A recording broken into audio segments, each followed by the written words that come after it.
Halo adik-adik semua, apa kabar? Perkenalkan, nama kakak Webri Feliana atau biasa dipanggil Webri.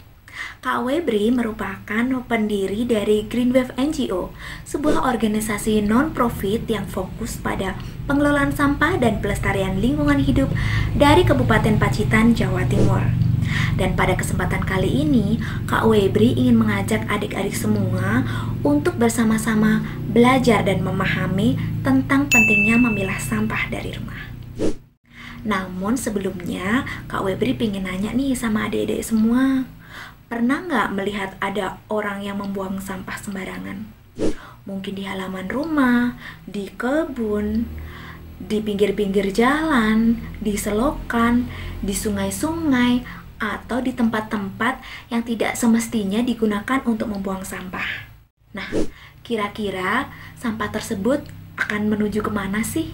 Sampah-sampah yang mencemari lingkungan pada akhirnya akan ikut aliran air dan menuju ke laut. Pada awal mulanya mungkin mereka akan berjumlah sedikit. Namun, lambat laun seiring dengan banyaknya orang yang membuang sampah sembarangan, sampah-sampah itu berjumlah banyak sekali di laut. Dan tahu nggak apa yang terjadi kalau terlalu banyak sampah yang berkumpul di laut? Jadi, sampah-sampah yang bertebaran tadi akan mengakibatkan pencemaran laut yang berdampak bagi kesehatan manusia itu sendiri. Pada tahun 2016, seorang profesor dari Universitas California, Amerika yang bernama Dr. Zena Zambek melakukan penelitian, dan dari hasil penelitiannya ternyata Indonesia merupakan negara pencemar laut dengan sampah-sampah nomor 2 di dunia setelah China. Memalukan kan? Sedih rasanya ya. Selain itu, berita dari CNN Indonesia melaporkan adanya investigasi di perairan Indonesia pada tahun 2017, dan pada investigasi tersebut ditemukan kumpulan sampah yang mengapung di Laut Tanjung Karang di Kabupaten Donggala. Tidak sampai di situ aja adik-adik, ditemukan juga kondisi yang sama, sampah plastik yang mencemari lingkungan di Kepulauan Seribu. Bahkan hal itu juga terjadi hampir di seluruh Indonesia. Sangat menyedihkan kan? Sampah-sampah yang menuju ke laut itu tidak hanya dikarenakan ada orang-orang yang membuang sampah dan mencemari laut dengan tidak sengaja loh adik-adik. Ada orang-orang yang memang sengaja membuang sampahnya di sungai-sungai atau di aliran-aliran air. Pada tahun 2017 ada berita tentang truk yang membuang sampah di Sungai Bogowonto yang berada di Wonosobo, Jawa Tengah.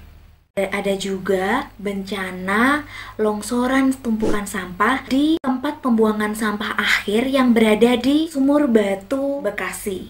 Nah, pada kejadian itu, tumpukan sampah yang menggunung pada akhirnya longsor, kemudian sampah-sampahnya terbawa oleh aliran air dan menuju ke laut. Pada akhirnya akan lambat laun terurai dan menyebarkan partikel-partikel kecil yang bernama mikroplastik. Jadi mikroplastik tersebut tidak sengaja termakan oleh ikan-ikan yang pada akhirnya ditangkap oleh manusia dan kemudian dimakan oleh manusia. Padahal mikroplastik itu dipercaya dapat menyebarkan banyak berbagai macam penyakit, termasuk salah satunya adalah kanker. Sampah-sampah itu tidak hanya merugikan manusia. Ada seekor paus jantan yang mati dengan 100 kg sampah plastik berada di perutnya. Sampah-sampah itu berupa kantong-kantong plastik, jaring, dan juga tali yang berasal dari plastik. Jadi adik-adik, sudah seharusnya mulai saat ini kita memikirkan kebersihan laut kita. Karena tidak hanya membahayakan manusia, tapi juga alam beserta isinya. Jadi gimana Kak? Apa yang harus kita lakukan? Jadi yang utama dilakukan adalah mengelola sampah dengan baik. Dan kuncinya adalah memilah sampah dari rumah. Dengan memilah sampah dari rumah, maka sampah-sampah tersebut tidak akan memiliki kesempatan untuk mencemari lingkungan dan membahayakan manusia beserta hewan-hewan lain. Pemilahan sampah memberikan banyak kemudahan bagi kita untuk mengelola sampah kita dengan baik. Dengan dipilah, akan ketahuan seberapa banyak sampah yang sebenarnya mengganggu, yaitu sampah-sampah anorganik. Selain itu, sampah dalam kondisi terpilah itu akan tampak rapi, tidak akan mengundang kecoa, semut, dan juga tikus-tikus, serta tidak berbau karena tidak ada percampuran yang mengakibatkan reaksi kimia. Pada sampah-sampah yang sudah terpilah, kita sudah tidak lagi memerlukan biaya untuk memilah sampah. Mereka juga tidak memerlukan tempat yang luas. Tempat-tempat yang diperlukan hanya tempat-tempat yang cukup sebagai transit sebelum mereka diambil oleh pengepul. Kemudian, sampah-sampah yang tidak terpilah akan menimbulkan dampak secara psikologi, antara lain rasa malas, rasa kurang nyaman, dan lain sebagainya. Sedangkan pada sampah-sampah terpilah, gangguan-gangguan secara psikologi tidak akan terjadi selama sampah-sampah tersebut tertata rapi dan juga langsung didistribusikan pada bank sampah. Dengan memilah sampah, kita akan jadi tahu sebenarnya sampah mana sih yang paling banyak yang kita hasilkan sehari-hari, dan dari situ kita juga bisa melakukan strategi pengurangan sampah. Mau dibuat apa sih sampah-sampah tersebut? Seperti apa sih prosesnya? Dan produk-produk apa yang bisa dihasilkan dari sampah tersebut? Sehingga tidak banyak sampah yang timbul dari kehidupan sehari-harinya.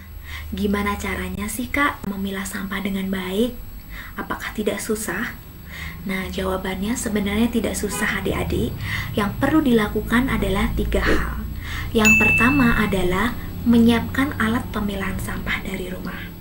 Kenapa dari rumah? Supaya sampah-sampah tersebut sudah masuk ke dalam aliran sampah yang baik sejak dari sumbernya, yaitu dari rumah atau dari di industri dan lain sebagainya. Kenapa harus disiapkan dari awal? Supaya tidak sempat untuk mencemari lingkungan. Jadi sampah-sampah yang terproduksi bisa langsung dimasukkan ke tempat pemilahan sampahnya. Banyak orang malas membuang sampahnya di tempat yang semestinya karena di tempat tersebut tidak ada alatnya. Yang kedua adalah pastikan ada bank sampah yang menampung sampah-sampah yang sudah terpilah dari rumah. Kenapa? Kalau hanya dipilah saja, maka sampah-sampah tersebut akan memenuhi rumah adik-adik semua. Makanya harus disalurkan ke bank-bank sampah agar bisa didistribusikan ke unit-unit daur ulang sampah. Dan yang ketiga, tidak kalah penting, yaitu proses pengangkutan dari rumah menuju bank sampah dan unit daur ulang yang tepat, yaitu dengan sudah dipilah dari rumah dan diangkut dengan cara diletakkan di tempat-tempat yang berbeda.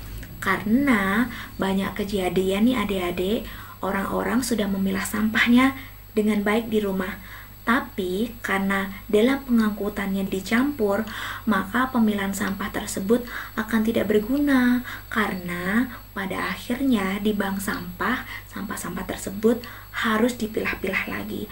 Dan itu akan menghabiskan waktu, energi, bahkan uang. Wah, tidak terasa ya, kita sudah belajar banyak sekali dari video ini. Semoga adik-adik bisa mempraktekkan ilmu yang didapat dari pembelajaran dari video ini dengan baik. Adik-adik juga harus dapat menjadi contoh yang baik bagi teman-teman dan orang-orang yang ada di sekitar adik-adik semua. Selain itu, adik-adik juga jangan malu untuk menegur orang-orang yang lebih dewasa agar tidak membuang sampah sembarangan. Demikian sesi belajar bersama Kak Webri dalam menjaga kelestarian lingkungan, khususnya dalam mengelola sampah.